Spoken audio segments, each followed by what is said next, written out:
Bueno, buenas tardes a todos y a todas. Como saben, hoy es el Día Internacional de la Mujer, 8 de marzo, y el Museo de Bellas Artes de Asturias ha diseñado una programación a lo largo de toda esta semana, de martes a viernes, a través de la cual pretende, y a través de talleres, conferencias, presentaciones de obras, pretende radiografiar la importancia capital, fundamental, y la presencia de las artistas aquí en nuestras colecciones. Y para ello, como hemos dicho, o como acabo de comentar, pues hemos diseñado toda una programación que hemos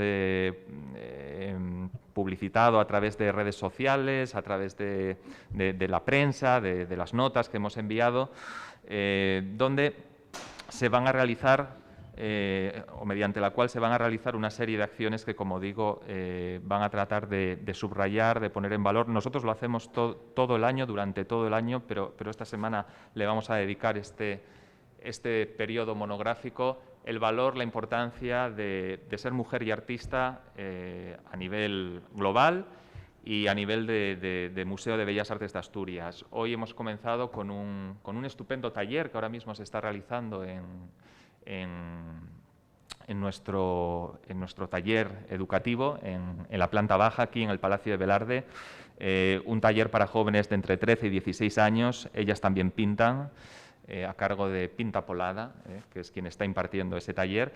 Y el día de hoy, martes, día 8, se continúa con una conferencia que va a ser estupenda, que pone el foco en una de estas artistas asturianas, nacidas en el último tercio del siglo XIX, que tenemos representada en el museo con 2 obras y además expuesta en la colección permanente con 2 obras, y no es que las hayamos sacado precisamente para este acto, para esta acción cultural, sino que desde el momento que diseñamos el montaje de la colección permanente, Carolina del Castillo, esta artista pintora gijonesa tan interesante, siempre estuvo presente en nuestra colección, y pueden visitar las 2 obras que tiene el museo en el edificio de Rúa.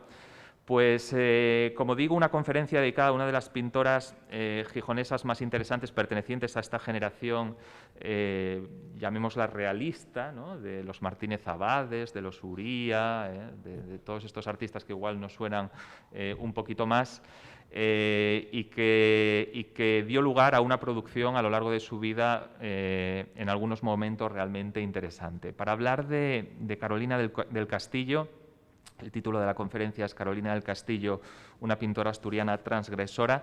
Hemos invitado a Andrea García Casal, que es historiadora del arte, es investigadora, es crítica de arte, es una investigadora, historiadora y crítica de arte muy joven. Me comentaba, mientras esperábamos y hacíamos tiempo para el inicio de la conferencia, que es de la promoción de 2017. O sea, es increíble, nos hace ya mayores a todos, ¿no?, con sus 26 años. Pues hemos invitado a Andrea, de la cual voy a hacer un breve perfil biográfico, sobre todo profesional, en este caso, antes ya de darle la palabra y que comience a hablar y a trazar el itinerario vital y profesional de Carolina del Castillo, cuyos familiares están aquí presentes, algunos de sus nietos aquí presentes en el museo, y a los que queremos agradecer que hayan venido a escuchar esta conferencia. Bien, Andrea García Casal ha realizado el grado en Historia del Arte, el máster en Género y Diversidad y el máster en Formación del Profesorado de Educación Secundaria Obligatoria, Bachillerato y Formación Profesional por la especialidad en Geografía e Historia. Comenzó a profesionalizarse en el año 2015, antes incluso de acabar el grado en Historia del Arte, contando actualmente con más de 80 publicaciones en diversos medios, tanto de investigación como de divulgación.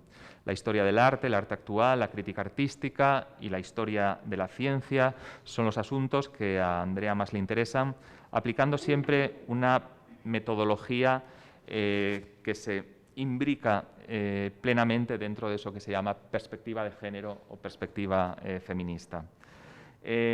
Plataforma de arte contemporáneo, Descubrir el arte, La aventura de la historia, Principia Magazine, La Nueva España, Artium, revista digital de artes y humanidades, Revistar, revista de arte y arte contexto, son algunas de las revistas con las que colabora asiduamente. Además, García Casal, Andrea, tiene experiencia en la realización de conferencias, comunicaciones para congresos y entrevistas. Sobre todo ha sido relevante su dedicación al comisariado y a la organización de exposiciones, trabajo que ha desarrollado en profundidad durante su reciente empleo, hasta hace muy poquito tiempo, como técnica de cultura orientada hacia arte y ciudadanía en el Ayuntamiento de Mieres y también como comisaria freelance independiente. Actualmente trabaja como archivera y bibliotecaria en el Ayuntamiento de Cabrales, además de ser colaboradora de Mia Art Collection.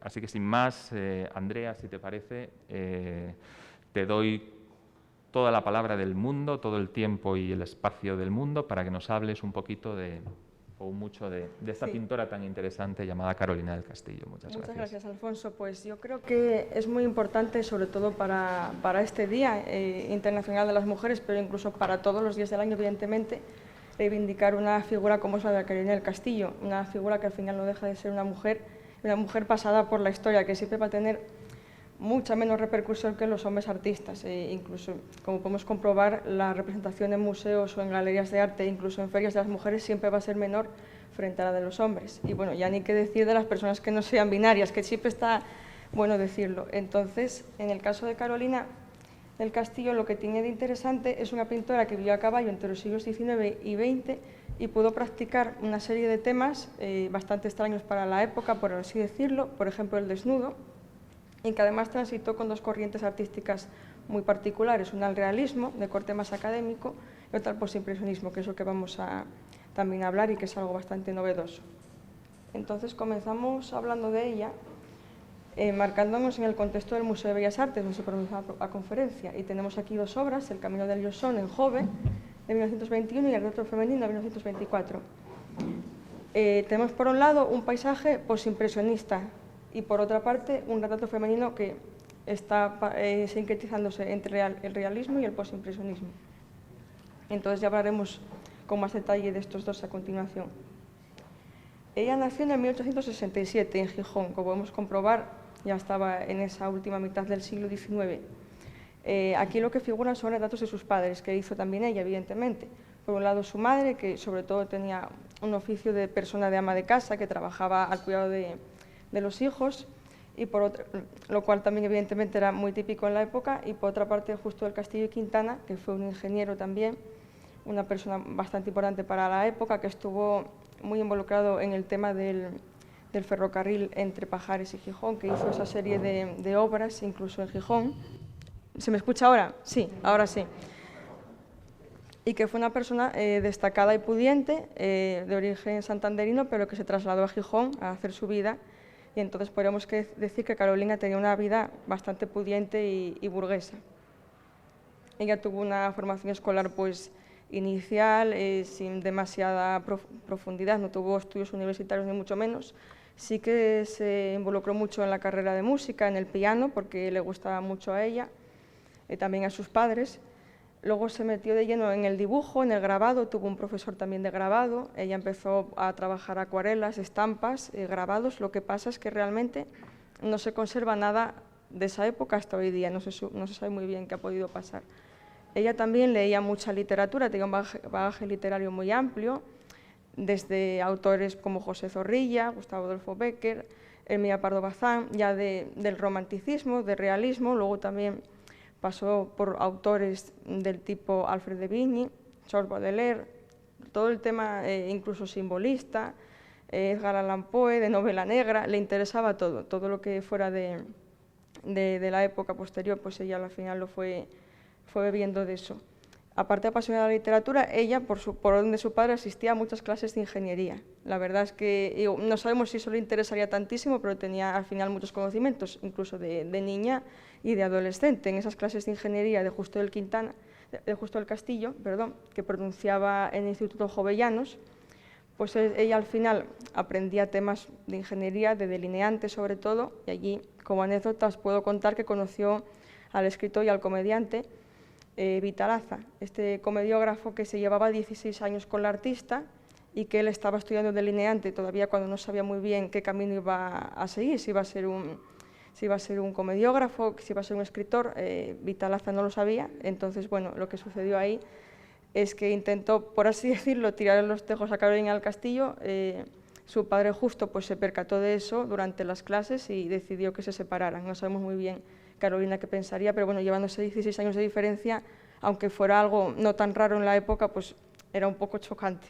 Entonces, lo tenemos por ahí. En 1890, como habitualmente en estas épocas eran frecuentes los matrimonios de conveniencia, lo que sucedió es que Carolina del Castillo se casó con Gonzalo del Campo, que era un primo suyo, que era pues ingeniero militar, era también médico, y que pasó pues en la guerra de Cuba también trabajando, pero bueno, se casaron en 1890, cuando ella tenía 23 años nada más. Ahí tenemos, de hecho, un retrato que le hizo ella ya de más mayor, donde se le encuentra investigando. Digamos que siempre lo tuvo como un hombre muy erudito, que tenía mucho aprecio. Durante ese matrimonio, pues bueno, tuvieron 6 hijos, bueno, 5 hijos y una hija, para más concretar, que los tenemos aquí en esta fotografía. Y lo que le sucede a Carolina es que mientras tenía la crianza, pues, y sobre todo estando su marido en la guerra de Cuba, pues realmente ella no estaba muy pendiente de la pintura. Digamos que la había aparcado un poco respecto a lo que hacía antes de tener hijos, pues por ejemplo de niña, de adolescente, incluso en la juventud, ¿no? Antes de casarse. Hasta que, claro, en 1906 pues fallece uno de sus hijos y ahí es donde ya ella pues se suma en una gran tristeza. Ve de hecho como que no puede continuar o que la vida no tiene demasiado sentido para seguir. Entonces lo que hace su marido Gonzalo es decirle: vamos a estudiar con un pintor profesional que a ti te pueda perfeccionar tu maestría, tu técnica, que puedas realmente aprender los fundamentos de la pintura. Y entonces se presentó a José Nicolau Lloguet, que es un pintor valenciano de la época y que trabajaba aquí pues dando clases. Estaba dando clases como pintor en Asturias en este momento y tenía un estilo pues muy realista, muy académico, que ya os explicaremos un poco mejor de qué se trata esto. A partir de ahí lo que hace Carolina es empezar a exponer, él anima a hacer eso porque Huguet lo que consideraba es que realmente un artista si no exponía pues no era artista. Entonces ella, que todo intentaba hacerlo de cara al interior, de cara a su casa, pues debía empezar a presentarse en estos certámenes.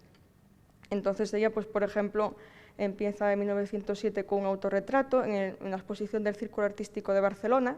Ella empieza por allá presentando un autorretrato que tiene también connotaciones interesantes, que luego diremos, y va haciendo exposiciones incluso. Tenemos una, por ejemplo, en 1908, la primera Exposición Nacional de Bellas Artes, la primera en la que participa ella, que consiguió una mención honorífica, que presentó una escena intimista, una escena del hogar, El alma de la casa. Luego también se metió en la exposición conmemorativa del primer centenario de la defensa de la ciudad de Zaragoza, que era también un acto bastante importante para la época. Recibió otra medalla en la exposición hispano-francesa de Zaragoza de ese año. Digamos que por ahí empieza ella a exponer y a empezar a pintar de una manera muy abundante. Sin embargo, hay un problema más y es que en el 1909 pues, su única hija fallece. Y esto fue así porque primero, no se sabe muy bien qué enfermedad pudo tener, pero primero fue llevada a París para recibir atención en un hospital concreto para esa enfermedad, o que al menos estuviera más especializado en cuanto a medicinas y demás. Lo que pasa es que en ese momento, pues Carolina se pasa unos meses allí en París, visita el Louvre, me imagino que conseguía imbricarse de todo el arte que allí se expone, posiblemente visitar algún estudio o alguna galería, pero vamos, estaba sobre todo centrada en la enfermedad de su hija y evidentemente su marido también. Y al final no consiguieron sacarla adelante, falleció, y al ser otro duro golpe más para Carolina, pues ella la única manera que tenía de continuar pues era seguir con su familia y evidentemente seguir trabajando. Siguió exponiendo. En ese mismo año, por ejemplo, ya casi a finales, se atreve con una exposición nacional gallega, que también tuvo mucha repercusión. Presentó distintas obras y fue, de hecho, premiada con medalla de cobre, como se decía en ese momento, bueno, medalla de bronce, por varios óleos, pero bueno, en este caso el que vamos a destacar es Curiosidad, porque además lo resalta mucho la bibliografía y ya hablaremos de él. Y ella continúa haciendo esas exposiciones, continúa pintando, hasta que ella dice que, claro, no puede seguir en Gijón si sus hijos tienen que estudiar, y querían que estudiaran carreras universitarias, que tuvieran una formación concreta y especializada ya fuera de Asturias. Entonces el matrimonio pensó que era mejor llevarles a Madrid, y por eso ella también se traslada a Madrid. Estuvieron residiendo en distintos pisos hasta encontrar uno en concreto, en el que ya estaba más situados el matrimonio, y entonces en 1909, justo cuando falleció Margarita, también falleció su profesor Huguet, pero antes le había recomendado al maestro valenciano Cecilio Pla, también muy vinculado con el humanismo de Sorolla, pues para que le siguiera dando clases, para que Carolina pudiera especializarse en el futuro. No porque Huguet supiera que iba a fallecer, ni mucho menos, pero bueno, para poder recomendársela y que ella siguiera formándose en el caso de poder hacerlo en Madrid. Entonces, así fue. Carolina, pues en esas estancias conoció a Cecilio Pla en persona, aunque, lo dicho, se habían conocido pues, por correspondencia, por conversaciones y demás, y empezó a trabajar en su estudio, que es la etapa que vamos a llamar posimpresionista, donde ya Carolina del Castillo empieza a cambiar, por así decirlo, un poco de estilo, o a sincretizar ambos estilos. Y también se saca la licencia de copista del Museo del Prado, que eso es muy importante. No era tan fácil que las mujeres recibieran una, pero bueno, realmente el acceso al Prado era bastante libre dentro de lo que cabe si presentabas ya una base, por ejemplo, haber estado estudiando con un pintor, como en el caso de Carolina. Entonces ella sí que pudo aprovechar para hacer copias, por ejemplo, de cuadros de Velázquez, que tenemos aquí una imagen de ella, una instantánea, en la que se encuentra pintando el Mercurio de Argos, lo está reproduciendo con mucha fidelidad. Y digamos que ella pues, se pasó allí bastantes tardes pues, enfrascada en estos ensayos que luego mejorarían también su dibujo. Aquí tenemos otra imagen bueno, con Cecilio Pla, que lo vemos en el centro, es el señor que tiene la boina, y Carolina está ahí a la izquierda. Entonces, bueno, digamos que tenía bastantes alumnos Cecilio Pla, no es que tuviera solamente a Carolina, ni mucho menos, sino que era un pintor que de aquellas, no solo como artista, sino como maestro de otros artistas que fueron sus discípulos y discípulas, estaba muy cotizado. Y bueno, por ejemplo, Pancho Cosío o Mariano Moré, que era muy joven de aquellas épocas, pues estuvieron en el estudio practicando la pintura y aprendiendo. En ese sentido, Carolina del Castillo, también por ser de una edad muy parecida a la de Cecilio Pla, pues la verdad es que pudo incluso ayudarle muchas veces cuando no estaba él en el estudio a enseñar a esos pintores también. Vamos, que también fue una profesora. Ella siguió exponiendo, ella lo que hacía sobre todo era disfrutar de los veranos en Gijón, se regresaba con mucha facilidad para pasear por las playas, para disfrutar de los paisajes, de las fincas que tenían el matrimonio y poder preparar allí sus paisajes. Entonces, en ese momento, pues expone en estos salones de otoño, en la exposición de Oviedo también, sigue participando con escenas intimistas, cotidianas, y bueno, ella transcurre una vida así con un círculo social amplio en Madrid, eso es cierto, de gente que ya conocía, que se trasladó a Madrid. Por ejemplo, Juan Martínez Abades o Ventura Álvarez Sala eran amigos suyos, eran también compañeros artistas. De hecho, tenemos una obra aquí atrás de ese autor. Y ella finalmente pues, regresa a Gijón cuando ya ve que evidentemente los hijos pues, ya son mayores y ya se han independizado, entonces el matrimonio considera que no debe seguir en Madrid, se trasladan a Gijón por comodidad también, ella continúa pintando, pero en el 1929 tiene un accidente, no sabemos muy bien qué le pudo pasar para que quedase sin capacidad motora, que es lo que debió de ser. Carolina pues, se cayó por unas escaleras y no pudo seguir pintando. Ahí la producción se detiene y vivió unos pocos años más, hasta el año 33, y es a partir de ahí cuando ya Carolina pues, termina su vida, ¿no? Como decíamos, yo creo que lo más interesante es hablar de la pintura de ella, aunque la vida evidentemente es importante y hay que citarla. Por un lado tenemos esos dibujos, esas acuarelas y estampas que no conservamos, y luego en el siglo XX pues lo que son los cuadros al óleo, ya sea en el lienzo o en tabla, que también lo trabajaba muchísimo, pues es lo que conservamos actualmente. Y a partir de Huguet, con ese profesor, es cuando se marca como el momento en el que empieza a pintar, que ya hay obras fechadas incluso en ese momento. Hay un estilo realista con este artista, con este maestro, y un estilo posimpresionista con Cecilio Pla. Va a andar con esas dos vertientes. Ella, respecto al tema de cuando fallecieron sus hijos, tiene una cita en la que comenta: Las pérdidas de seres muy queridos, dos de mis hijos, me hicieron recordar que desde joven y soltera copiaba y dibujaba cromos y estampas. Recordando esto, cuando don José Nicolau, amigo entonces de mi marido, y yo de su hija Asunción, surgió la idea de que dicho señor renovara mis conocimientos con visos más amplios y con más arte. Así se hizo cuando 2 años más tarde vinimos a Madrid a vivir. Me recomendó dicho señor a su amigo Cecilio Pla. Esta es una cita literal de Carolina en la que efectivamente nos está comprobando pues eso, ese aprendizaje con el primer maestro y la necesidad de estar con otro y también la amistad que tuvieron entre ellos, que fue realmente muy importante, más que el propio aprendizaje que ella recibiera. ¿Cómo abordamos la pintura del artista? ¿Cómo interactuamos con ella? ¿Cómo la comprendemos? Por un lado tenemos ese estilo realista y el postimpresionista, que no lo paramos de decir. Y luego, por otro lado, tiene distintos temas. Tiene retrato, autorretrato, escenas cotidianas, tiene desnudos, paisajes, temas históricos, de naturalezas muertas también. La naturaleza muerta sí es verdad que no la quiero traer a colación porque en la pintura de las mujeres, sobre todo en la historia del arte, el hecho de hacer naturalezas muertas y bodegones, digamos que es una cosa que les pesaba mucho. Tal parecía que todas las pintoras de historia hacían esto, hacían bodegones, naturalezas muertas, floreros, cosa que evidentemente no es así y está comprobado no solo en Occidente, sino en cualquier otra civilización, que esto no es así. Pero bueno, no lo he traído por eso, porque hay una especie de carga incluso ya patriarcal con el tema de este género pictórico y no me parecía tampoco bueno traerlo, pero sí que también hizo este tipo de naturales muertas, floreros, etc. En cuanto al realismo, es un estilo que, por ejemplo, en esta sala del museo lo vemos identificado, un realismo que incluso también empieza a ser costumbrista. Hablamos de realismo cuando se quiere copiar algo de manera fidedigna, no se quiere copiar algo y luego mejorarlo, que es, por ejemplo, el arte del Renacimiento. En el realismo lo que se hace es intentar copiar la realidad tal y cual es. Las costumbres, las tradiciones son una parte de ese realismo, que es algo típico asturiano, pintar las costumbres, pintar paisajes pues, de una manera determinada, pero el realismo, por decirlo de alguna manera, es eso.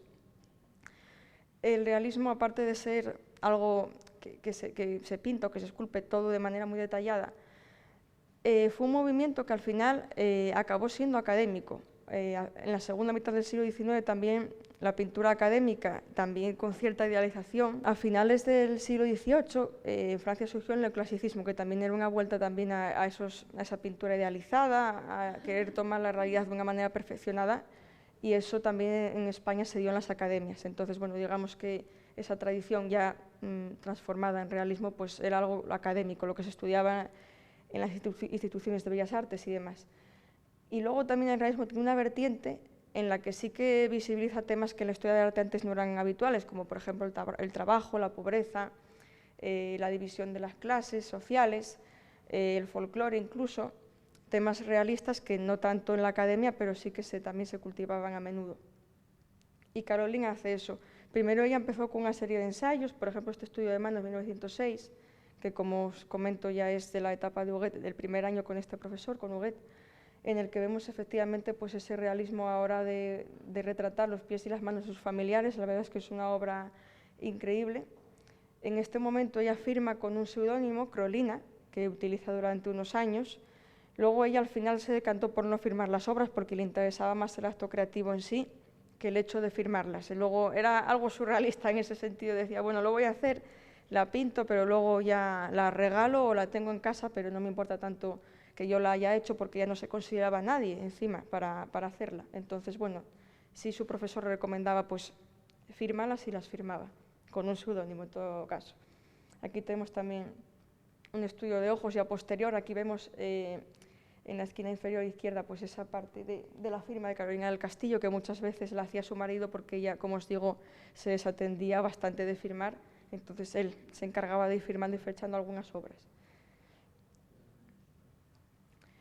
En cuanto a los temas que trabajó ella, el retrato normalmente va a ser de vertiente realista. El retrato en la época del siglo XIX, el siglo XX, pues fue algo muy popular, que venía más bien de las clases acomodadas y que siempre estuvo presente en la historia del arte, ¿no? Sobre todo a partir del Renacimiento, evidentemente. Esa necesidad de que las personas se quedaran inmortalizadas, de que las clases pudientes podían pagarse un retrato, o más extrañamente un retrato escultórico, pues para poder preservarse en el tiempo, ¿no? Para ser sempiternos. Entonces, Carolina, pues evidentemente, de eso bebió mucho y se dedicó a hacer retratos primero de su familia, que hizo bastantes. Aquí tenemos, por ejemplo, estos retratos de uno de sus hijos, Gonzalo, del padre Justo, de la madre de Carolina, que ya vimos. El de la madre de Carolina está fechado, porque aparece en esa especie de libreta que ella está apuntando la fecha, hay un poco de manera escondida. Y los otros no están fechados. También muy habitual en Carolina es intentar adivinar un poco en qué fecha se encuentran las obras. Pues bueno, por ejemplo, el del niño podría ser al principio del 1900 o finales del siglo XIX, el de Justo pues podría ser incluso al fallecer él, ya en la segunda década del siglo XX, más o menos por ahí.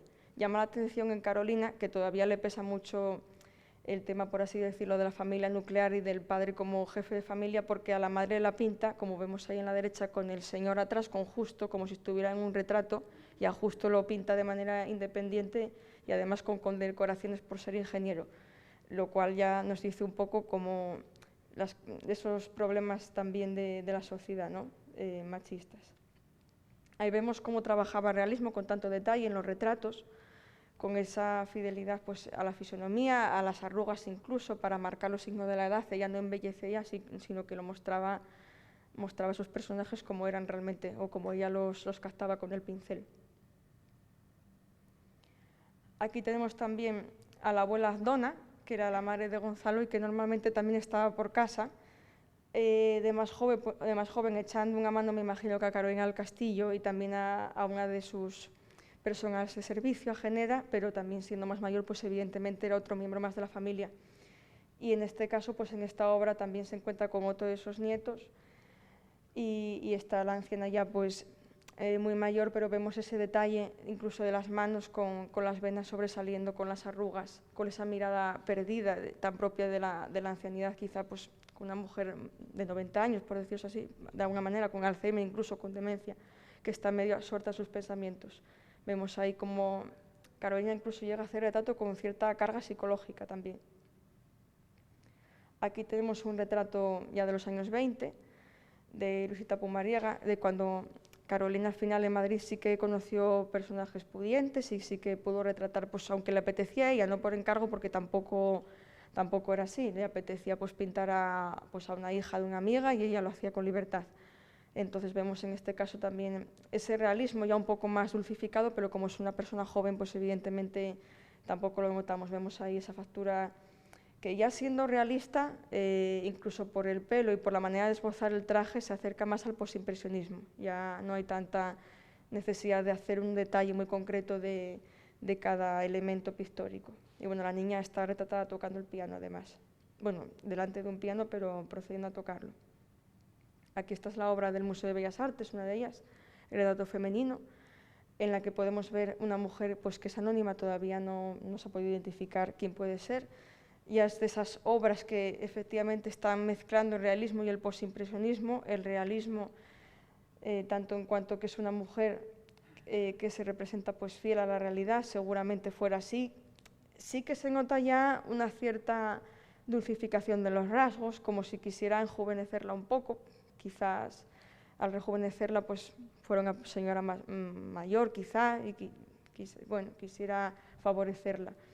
Carolina lo que hacía era hacer los retratos pues tal cual se posaba la persona, pero bueno, también tendría ella sus problemas igual dependiendo de qué persona pues se lo pidiera o ella quisiera retratar.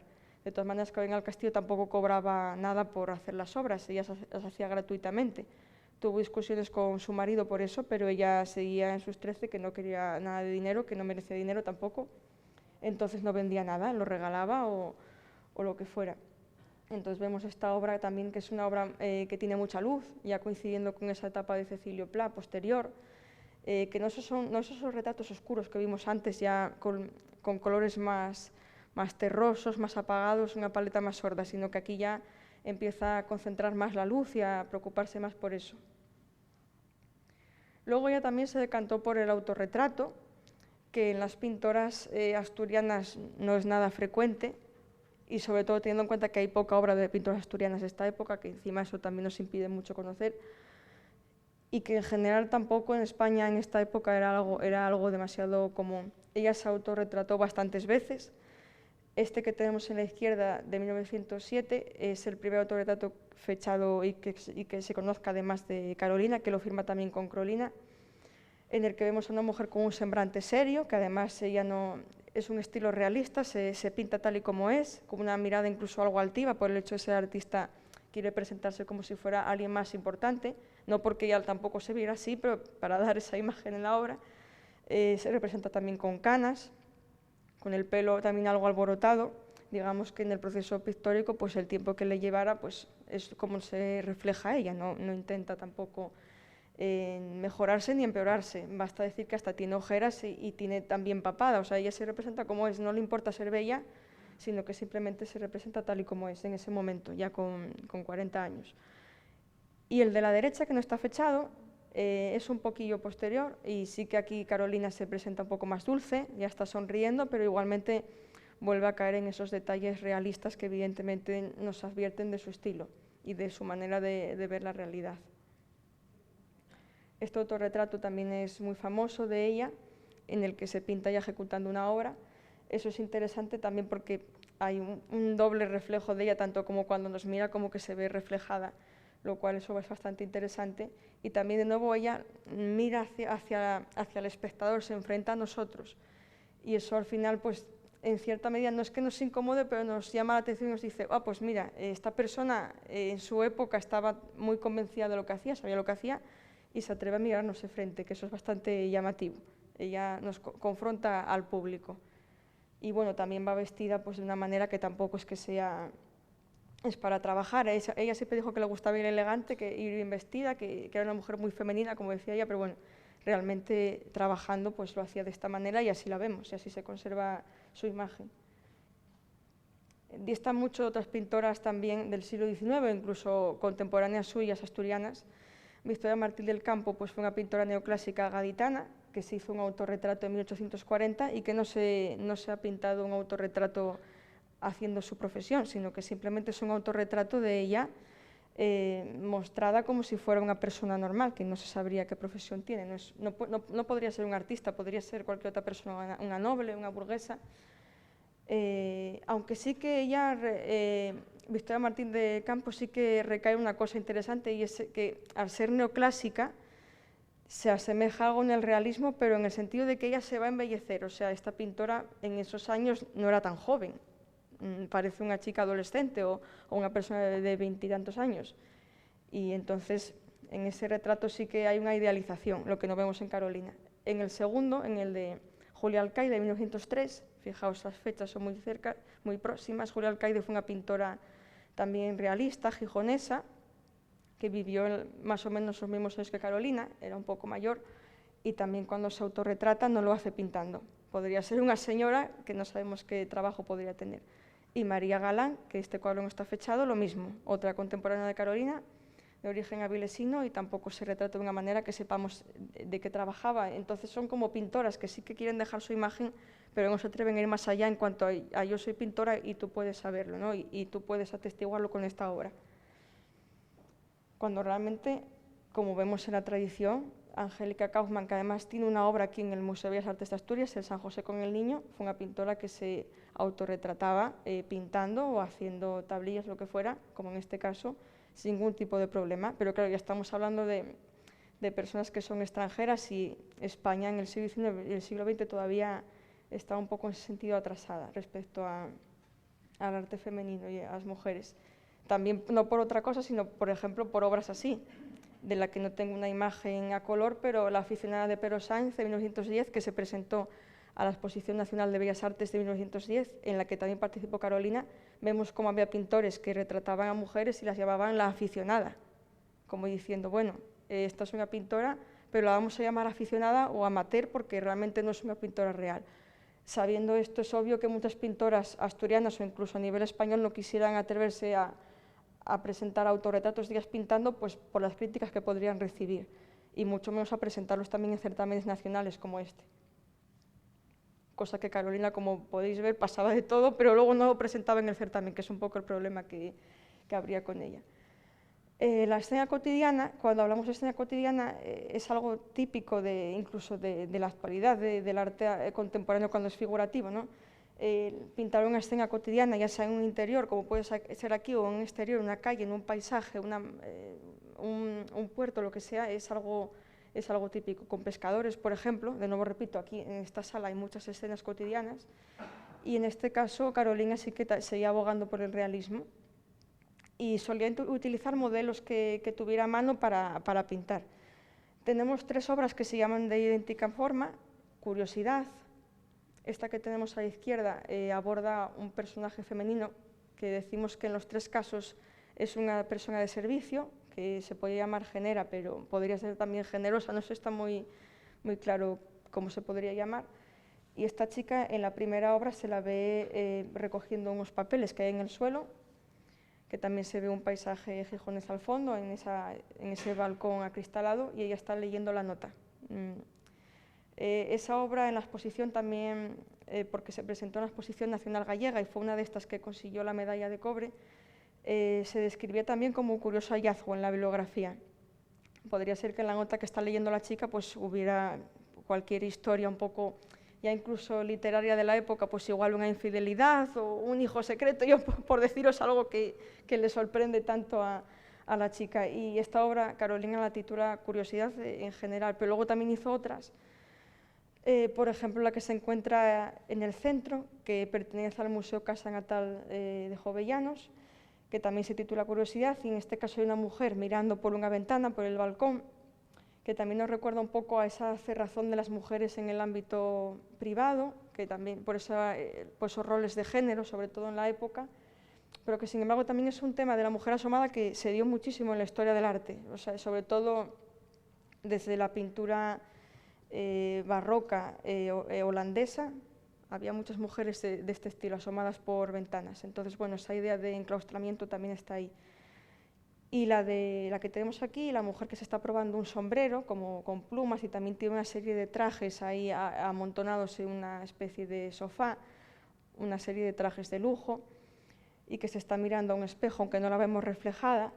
Eso ya es una idea un poco distinta, más de vertiente crítica por parte de Carolina del Castillo, de aquellas mujeres que estaban como personal de servicio en las casas burguesas, que era algo tan frecuente, sobre todo en esa época, y que sin embargo no tenían la libertad para ser ellas mismas. Muchas veces estaban internas en las casas, vivían allí incluso, y este personal de servicio no tenía otra vida prácticamente que esa. Incluso muchas veces no podían ni siquiera casarse o debían de trabajar de esto hasta encontrar un marido, que era una vida muy esclava y que al final no dejaba de ser machista y con unos ideales ya preestablecidos por la sociedad. Entonces estas mujeres que servían para la casa, en este caso esta, está rompiendo un poco con esos cánones sociales, está probándose la ropa de su señora o de una de las señoras que vive en la casa y está así enfrentando pues, esos roles sociales, esas clases sociales pues, que al final están rompiendo su libertad, la están cercenando.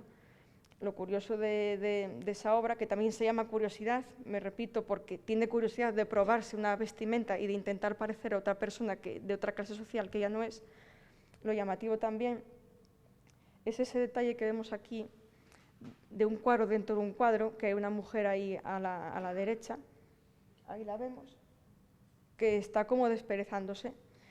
Eso se ve aquí, en el cuadro de la derecha, al fondo, es un cuadro dentro de un cuadro y la tenemos ahí. ¿Qué hizo Carolina con esto? Pues por un lado, intenta recuperar la decoración que no era tan infrecuente en las casas burguesas, que era la decoración orientalista y japonista. En este caso es una odalisca, que eran las mujeres que vivían en los harenes, sirviendo a las propias mujeres de los harenes de los sultanes, o sea que prácticamente podríamos hablar de esclavas, por desgracia, y que para la perspectiva occidental una odalisca simbolizaba algo desenfrenado, como la alegría por vivir, la lujuria, el exceso, el lujo.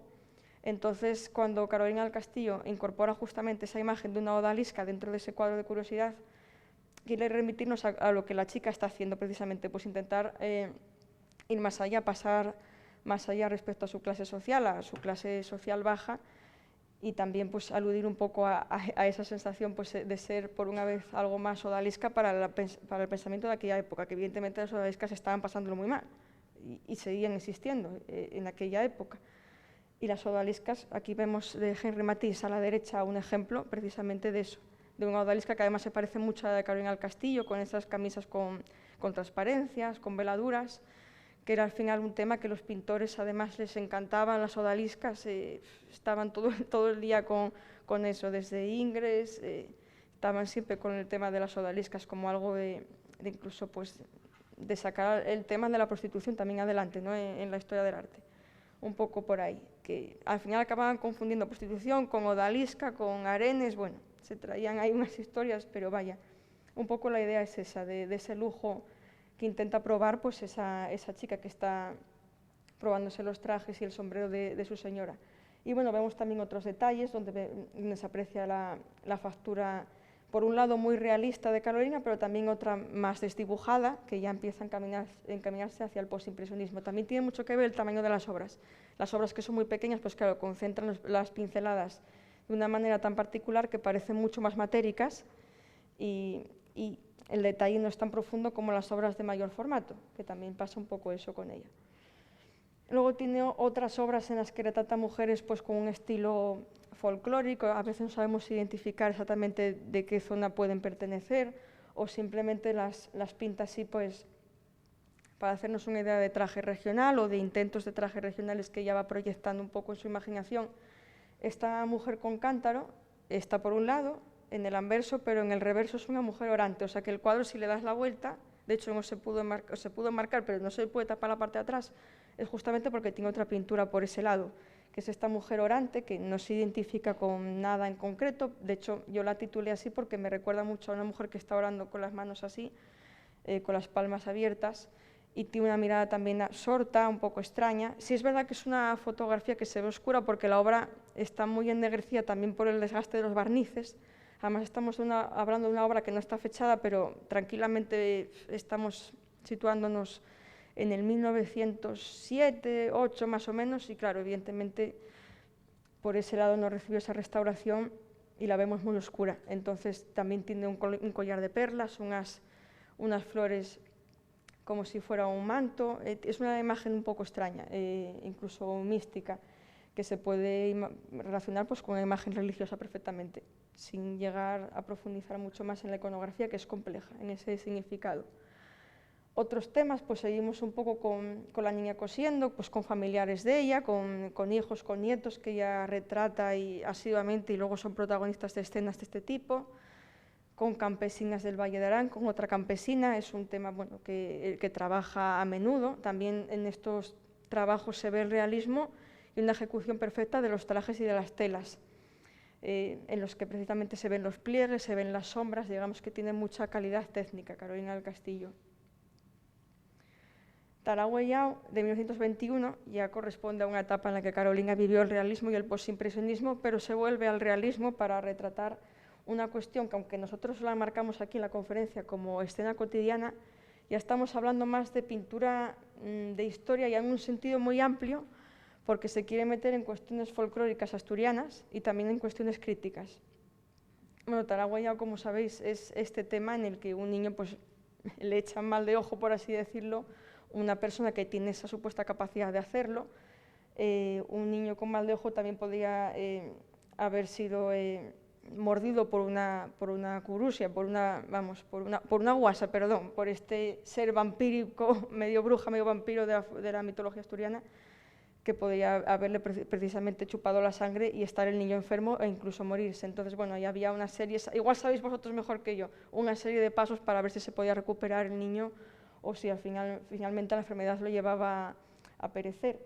Desde darle agua bendita, a pan bendito. El poema de José Caveda, un poeta asturiano del siglo XIX, de los primeros poetas asturianos, hizo un poema llamado El niño enfermo, que precisamente recoge un episodio también de un niño que está agüellao, como en este caso de Carolina, y él describe paso a paso pues, todo lo que habría que hacer para intentar que ese niño se mejorara, que al final de hecho fallece, si mal no recuerdo. Digamos que este tipo de folclore pues, tenemos testimonios de ello tanto a nivel literario como artístico. Entonces Carolina del Castillo, claro, lo que nos llama la atención es que la señora, que podría ser una señora de su entorno, se encuentra mirando un vaso suponiendo que en ese agua pues aparecían burbujas, el niño pues estaría ya enfermo de manera incurable, no tendría una solución fácil, y si no tenía burbujas pues no estaría abollado, estaría bien.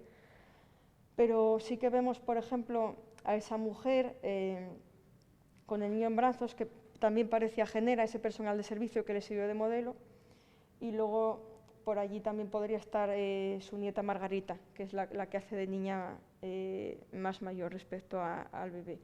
Y lo que podemos ver aquí, aparte de ese tratamiento realista, son una serie de ideas que aparece, bueno, está el gato negro y aludiendo a la fatalidad, evidentemente.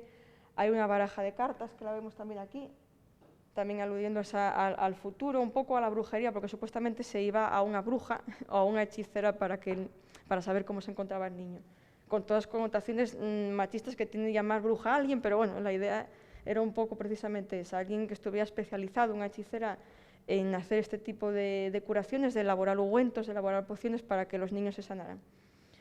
Vemos también en los detalles la taza, que está también muy bien realizada, a la derecha una hoguera, y al fondo, aunque no se percibe muy bien porque la obra también es muy oscura, se consigue apreciar una costa que está cerca al mar. De hecho el contexto es Gijón y se pueden ver chimeneas, tanto chimeneas de barcos como humos fabriles.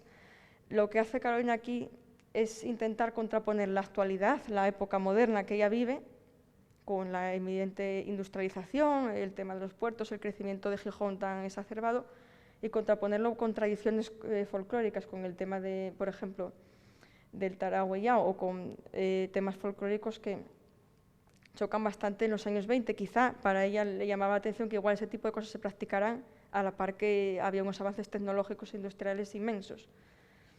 Pero bueno, no es algo tan extraño. El Viernes Santo en Castilla, de Darío de Regoyos, en 1904, que ya tiene unos cuantos años ya anterior a Tarahuellao, pues también trata este tema. Por debajo va una procesión por un camino rural y por arriba está una locomotora. Así que en ese sentido, esa contraposición entre lo actual y lo antiguo, lo folclórico, o una España incluso, por así decirlo, negra, como representa Darío de Regoyos, es algo que Carolina pues también retoma y le parece interesante, a vez criticar, pues oye, ¿qué época estamos viviendo realmente? ¿Qué prima aquí? Y respecto a ese tema mitológico, asturiano, por así decirlo, o del folclore, de la fantasía, de esos mundos tan extraños, tan ignotos, Luis Menéndez Pidal, que también fue un pintor realista, contemporáneo a Carolina, que además fue catedrático en Bellas Artes, estuvo también como jurado en las exposiciones nacionales en muchos casos, fue un pintor muy afamado, asturiano. Pues él también trató en un caso, en esta obra del Museo del Prado, Los Gnomos Alquimistas, un tema pues del folclore, lo que podrían ser trasgos o duendes, que en este caso pues están absortos realizando en una habitación muy oscura distintas labores, desde leer un libro en un fuego, cerca de un fuego, para conseguir aprovecharse de la luz, realizar un dibujo geométrico. Digamos que está también la presencia de la lechuza, como en Carolina el gato negro, con esa idea de fatalidad, de ideas desconocidas, de oscurantismo. Yo creo que en ese caso estos dos pintores tienen algo en común también en el tratamiento de temas que por otra parte no eran tampoco muy frecuentes. Es más normal ver una marina o ver a unos pescadores que encontrarse con temas folclóricos o con temas relacionados ya con la cultura más profunda de una región. También en esa línea de escenas cotidianas que se aproximan más pues, a lo mitológico o a lo histórico e incluso a lo literario, tenemos Muerte de un poeta florentino, que podría tratarse del padre de Carolina del Castillo, representado en su lecho de muerte ya poniéndonos muy mal, o quizá posando en ese momento pues como si estuviera durmiendo, no se sabe, posiblemente sea él ya de muy anciano. Y esto de la muerte del poeta florentino posiblemente beba de Cecilio Pla, que tiene una obra en el Museo del Prado que se llama Dante, el Círculo de los Avaros, que la hizo en 1884, es una de las primeras obras que prepara, que también presenta en exposición nacional, y que si os fijáis vemos los personajes que tienen una pose similar, con el tema de las manos así, entrelazadas.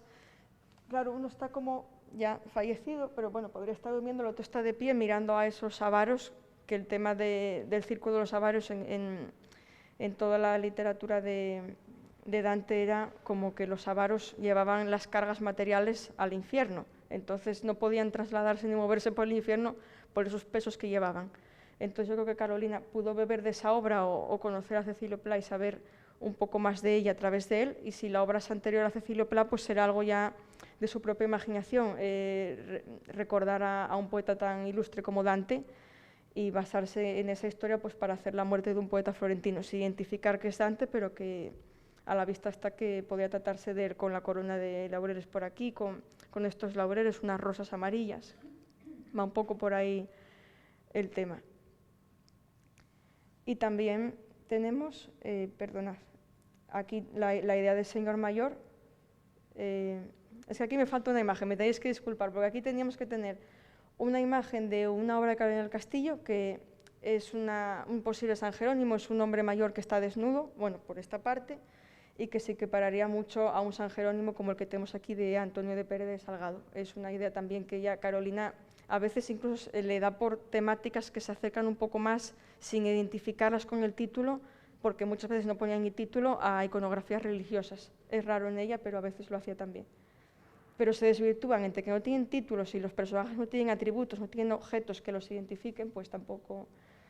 Luego el desnudo, yo creo que es lo más importante y más para un día como hoy, que es un tema que en Asturias prácticamente no se trabajaba, el tema del desnudo, porque no estaba bien visto. Las mujeres no podían estudiarlo tampoco en las escuelas, y las mujeres que accedían a las escuelas también es que en Asturias es una cosa muy difícil, tenían que ir a la Academia de Bellas Artes de San Fernando o a otras academias en España, o bien irse al extranjero. Entonces, en el caso de Carolina del Castillo, que se atrevía con esto, era bastante extraño. No podía pintarlo por prohibición, en el sentido académico, no podía ir a una escuela, aunque fuera privada, la más recóndita del mundo, y decirle al profesor, no, facilítame un modelo desnudo, una modelo, no, porque no se podía. Entonces ella sí que se decanta por el tema del desnudo, como vemos aquí el descanso de la modelo, que este lo fechamos más o menos entre 1910 y 1914. Mariano Moré, a colación de esta obra, dice en una entrevista que le hicieron en los años 70, si mal no recuerdo, que es una obra de transición entre el realismo y el postimpresionismo. Aquí vemos que bueno, la factura no deja de ser realista, a decir verdad. Quizá los detalles pues, bueno, ya se van difuminando un poco, que es algo típicamente postimpresionista, pero bueno, realmente es una obra que yo enmarcaría más en el realismo. Y es una modelo desnuda que está tranquilamente esperando pues eso, que estén trabajando con la obra, que le estén tomando pues, los apuntes. Vamos, es una obra muy fresca en ese sentido. Tiene otros desnudos también, uno más atrevido, como vemos aquí en la izquierda, que tiene ese velo amarillo tapándole el pubis, pero bueno, que es un desnudo que además está muy bien realizado en la vertiente realista, que se representa perfectamente la carnosidad del personaje. Es una mujer que tampoco está idealizada, no es que tenga sobrepeso, pues no pinta una mujer que esté muy delgada, sino que simplemente pinta la mujer tal y como es. Y en el desnudo de la derecha, que pertenece a la colección de la Universidad de Oviedo, una mujer que se está levantando una media, aquí en la pierna izquierda, pues sí que aquí apuesta ya más pues, por emborronar un poco al personaje, por ir tapándole un poco más esos atributos femeninos, por así decirlo, del sexo femenino, pero vamos, sí que vemos que se atreve con este tema y que lo hace de una manera muy brillante. Además, una cosa que os quiero decir es que Carolina del Castillo, como curiosidad, tenía que recurrir a personas que trabajaban en la calle, a prostitutas, para poder conseguir las modelos en general, porque no había nadie que se atrevía a posar para ella, y ni siquiera en este caso estas mujeres querían hacerlo, porque al ver que era una pintora se sentían bastante ofendidas por el hecho de posar para ella, preferían un pintor, vamos, 100 veces. Entonces le costó mucho tener modelos, que era otro tema. Que hubo otras pintoras que hicieron desnudos incluso antes, pues sí, tenemos La bañista de Margarita Rosa, de 1884, que también fue presentada a certámenes. Margarita Rosa es mitad española, mitad francesa, y también tuvo la ventaja de poder estudiar allí formación, de estudiar en Madrid. Entonces, bueno, ella con el tema del desnudo realmente no tuvo mayor problema. De hecho, la obra causó recelo, pero también tuvo críticas positivas. Pero la ventaja es esa, que ella venía también de un contexto de doble nacionalidad, donde parece que se te facilitaba mucho las cosas respecto a alguien que es de una región española que en ese sentido además estaba un poco atrasada respecto a otras como podía ser Madrid o Cataluña. Entonces sí es verdad que esta bañista está bien ejecutada, pero es idealizada. No va a ser como Carolina en el caso de representar las sombras, las carnosidades, el peso incluso. La figura es como muy lisa, no tiene tampoco mayor textura, no está tan bien lograda. Es muy académica, es el típico dibujo que tú aprendes a realizar y luego a pintar en un estudio, pero que ves que no te acaba de convencer en cuanto a realismo. Nicanor Piñole también es el maestro por excelencia asturiano del desnudo, que ya empezó desde joven a realizarlo, a contar con modelos en las academias y en los estudios, como en el de Ángel Ferrán. Y aquí sí que pudo hacer también un desnudo muy bueno. Luego también hizo mucho boceto, tanto de desnudo masculino como de femenino, pero sí que vemos a Carolina que efectivamente en Asturias sería la única con Nicanor Piñole que se atrevió a tratar este tema y que evidentemente con las dificultades que entrañaba y que se encontró. Y que aparte no se atrevía a mostrarlo a nadie, o sea, ella no iba con un desnudo a un certamen, ni mucho menos, ni con un autorretrato, ella llevaba escenas del hogar, cosas como retratos de Celia, la abuelita, obras que a ver, que tampoco son, que digas tú, madre, lo que ha presentado esta señora, porque no se atrevía. El paisaje es un tema que, sobre todo en el siglo XIX, tiene su gran apogeo. Aquí en el museo también tenemos muchos paisajes, muchas marinas, y que era típico de la burguesía. Se empezó a destacar ya con el romanticismo y de ahí pasó al realismo y a las tendencias posteriores del siglo XX. El paisaje en las exposiciones y en las academias tampoco era una cosa de prioridad, sobre todo porque un paisaje tú no lo tenías a mano para estudiarlo, sino que tenías que salir a la calle a tomar bocetos al lugar al que fuera, ya fuera una zona urbana, un pueblo, una aldea, una montaña, donde fuera. Entonces a las academias no se le dio mayor importancia, por lo menos en el siglo XIX y principios del XX tampoco, y fue un asunto que al final muchos pintores asturianos trabajaron de manera vehemente y de manera muy, muy buena. Y Carolina del Castillo pues lo trabajó.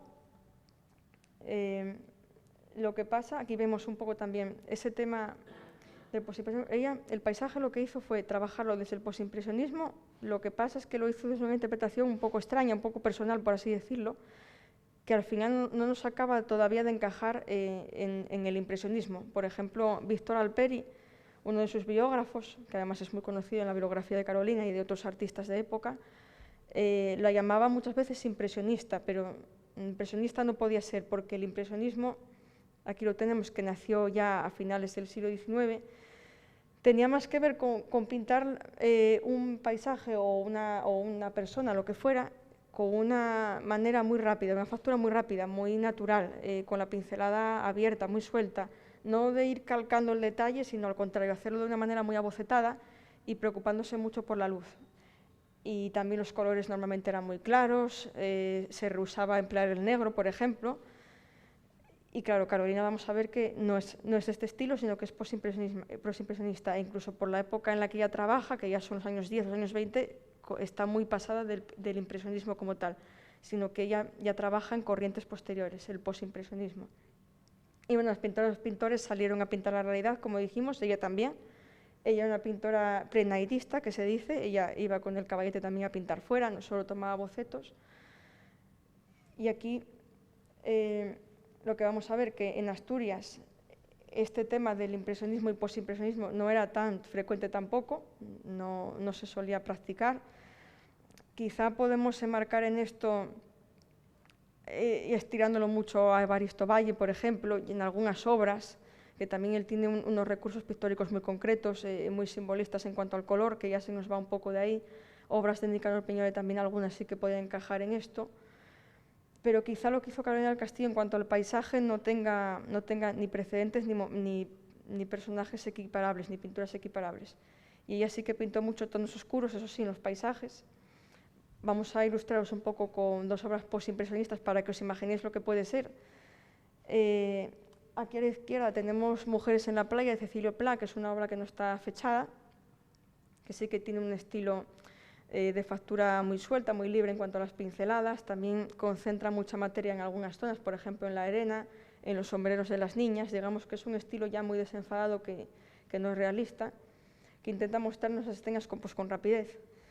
Y George Seurat también en Barbizón, en este paisaje que hizo, pues ya es una derivación del postimpresionismo que se llama puntillismo en el que ya cada pincelada se va haciendo prácticamente como si fuera un punto, se van homogenizando los colores pues, por armonización, por tonalidades que encajan, de manera bastante matemática, por así decirlo. Entonces son este tipo de paisajes lo que trabaja Carolina, en este estilo, vaya. Dario de Regoyos con los almendros en flor, por supuesto, también llega al posimpresionismo, aunque él en Asturias no es que estuviera siempre, ni mucho menos, está mucho tiempo fuera, pero también vemos ahí un poco la idea, si os fijáis en el detalle, esas pinceladas rápidas, como si fueran puntitos, por así decirlo, con una amalgama de colores pues, muy variada, con colores saturados también.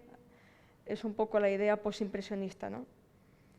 ¿Cómo lo hacía Carolina? Lo hacía de una manera diferente. En este paisaje, por ejemplo, de 1919, todavía ella intenta mezclar realismo, postimpresionismo, a veces está intentando sincretizar ambas corrientes.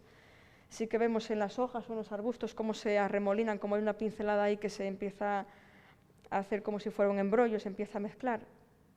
Vemos un poco también en la casa esas pinceladas rápidas, muchas veces con espátula también, con las manos incluso también pintó Carolina, directamente del tubo. Bueno, ella lo hacía así, sobre todo en los paisajes, la técnica la hacía de manera muy libre. Después del Chaparrón es otra obra que también lo evidencia, pero también evidencia esas tonalidades muy oscuras típicas de Asturias, sobre todo por el mal tiempo que tenemos, en desgracia, por la climatología, esos ambientes incluso de lluvia, como es este caso, en los que vemos también esas plantas, esas flores que ya están medio estropeadas por la lluvia, por ese azote del temporal, y vemos que incluso en esos detalles ya la pincelada ya difumina los contornos de las hojas, de los arbustos, no se sabe muy bien lo que es, al final está haciendo una abstracción, por así decirlo, del fondo del paisaje y de ese camino. En el Camino del Llosón, que sí lo tenemos aquí en el museo, en Jove, 1921, pues esta obra también es muy ejemplificativa de la corriente postimpresionista, aunque es un cartón. Ella lo hacía incluso el cartón de manera más rápida porque al final no deja de ser algo que se trabaja al aire libre.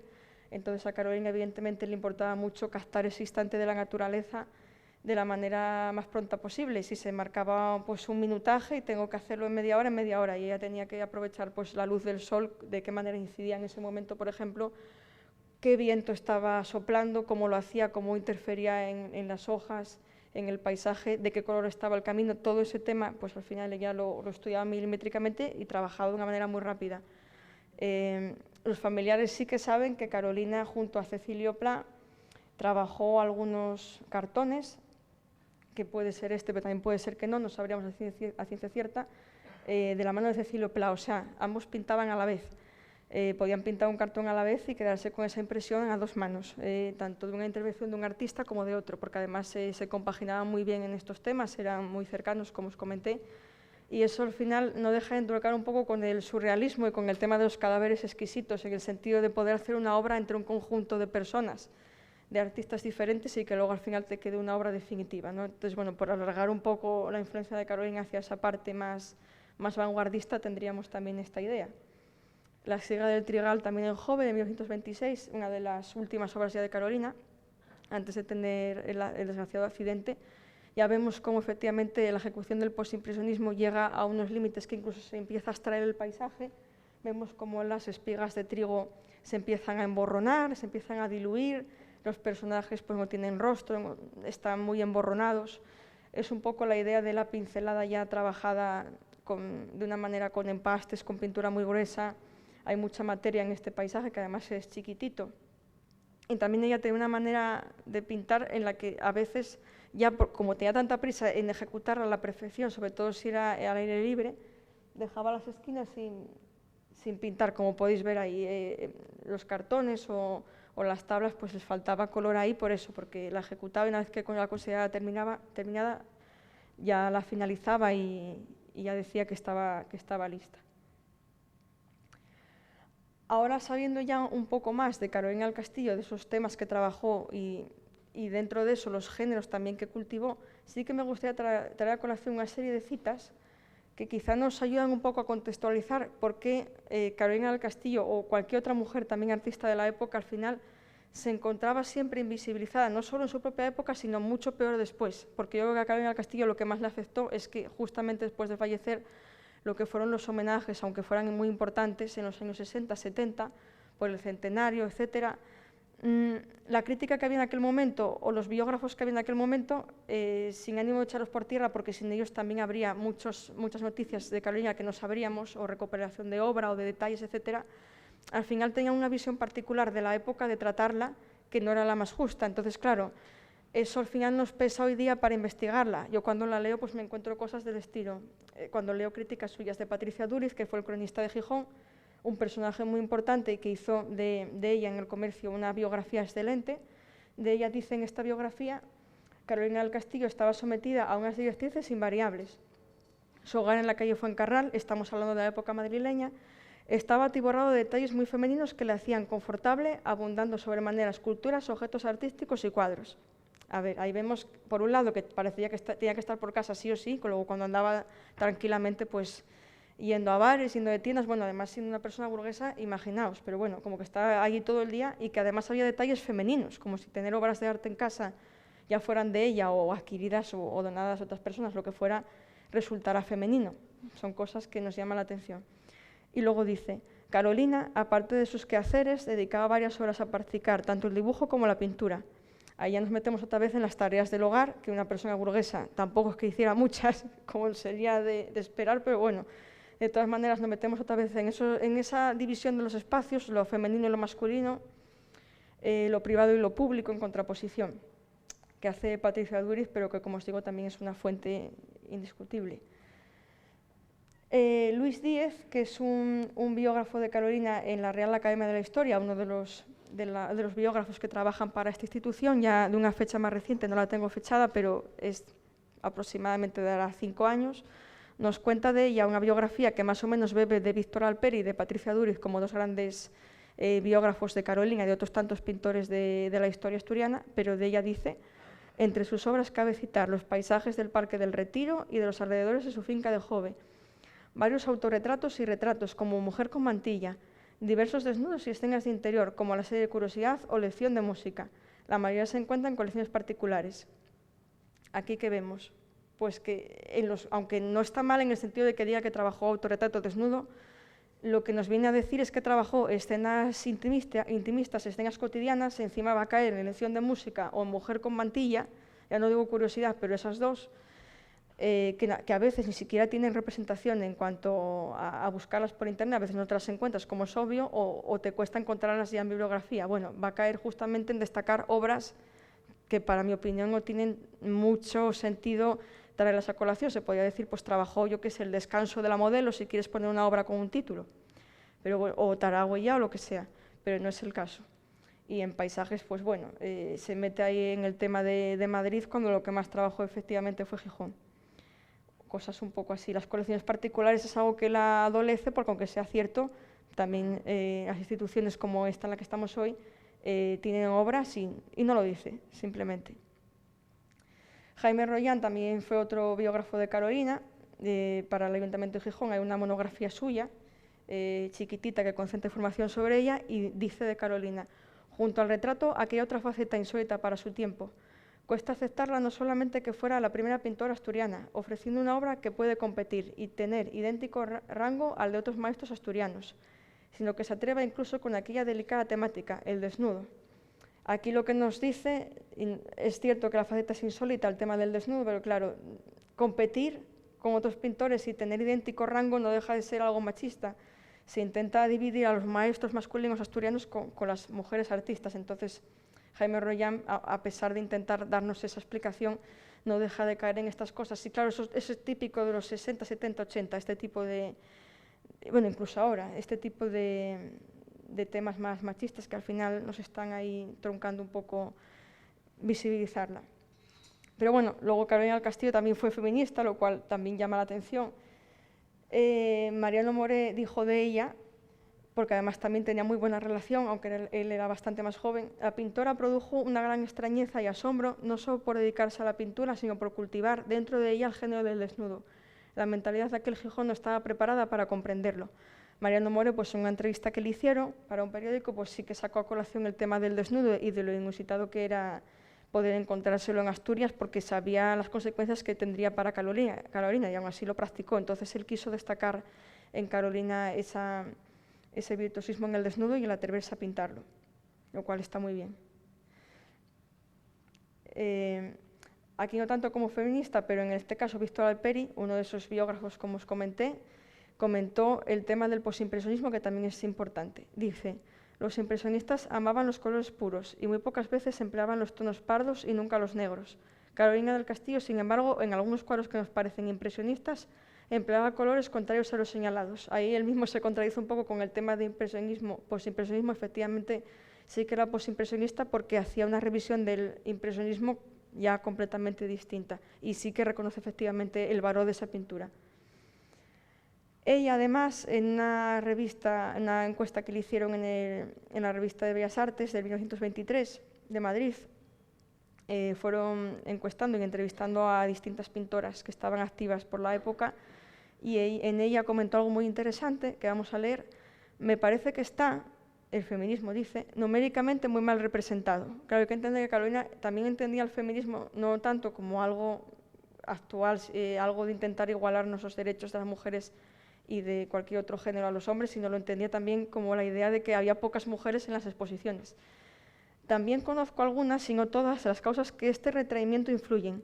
La idea equivocada de creerlas reñidas con la cocina y que en consecuencia la mujer artista ha de ser hombruna, algo y aún mucho de lo moruno que aún queda en nuestras costumbres. Además de, tengo que decirlo, la Cortés Guerra, que a todas las pintoras nos hacen los artistas hombres.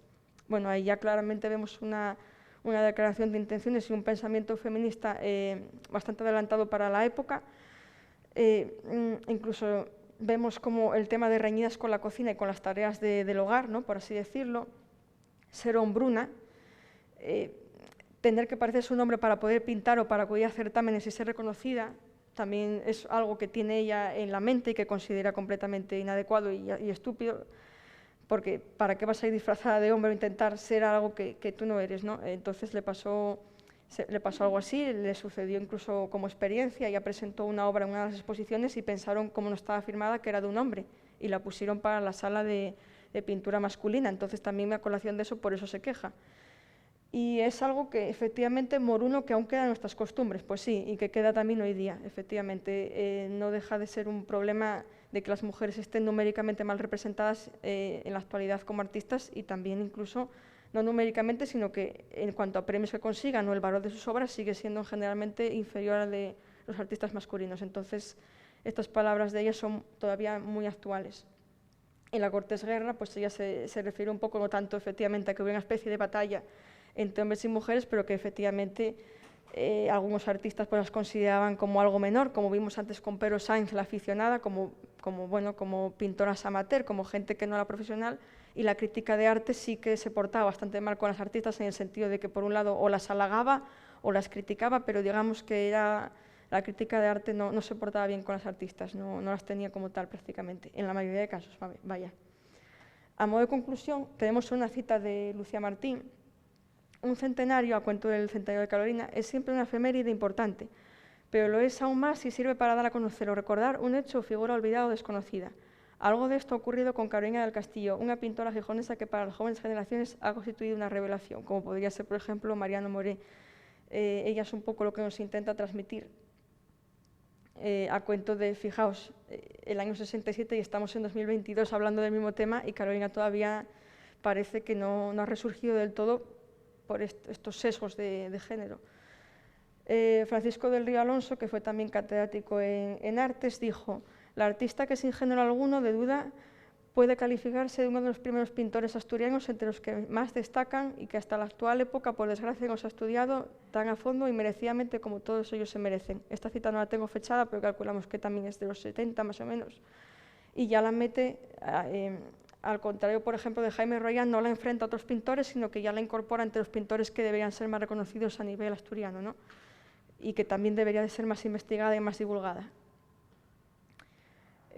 También Francisco Carantoña, implicado con el periodismo, comentó: lo justo es llamar a la ilustre pintora Carolina del Castillo simplemente, como decimos, Eugenio Tamaño, Mariano Moré o Manuel Medina Díaz, aceptándola como lo que es, una singular personalidad entre el rico y variado repertorio de los artistas asturianos, que además de realizar obras valiosas e interesantes, sentía un indudable placer en el acto del pintar. Merece ser más divulgada y más conocida la obra de Carolina del Castillo. Pues vamos un poco por esa vía, ¿no? Yo creo que sí que hubo personas que efectivamente en su época se dieron cuenta del valor de ella, pero que evidentemente luego hubo un lapso ahí de tiempo que se fue perdiendo un poco la figura hasta el día de hoy. Y esto es todo. Bueno, muchas gracias por asistir a todas, a todos y a todes, y espero que os gustara la charla y que os sirviera para mucho.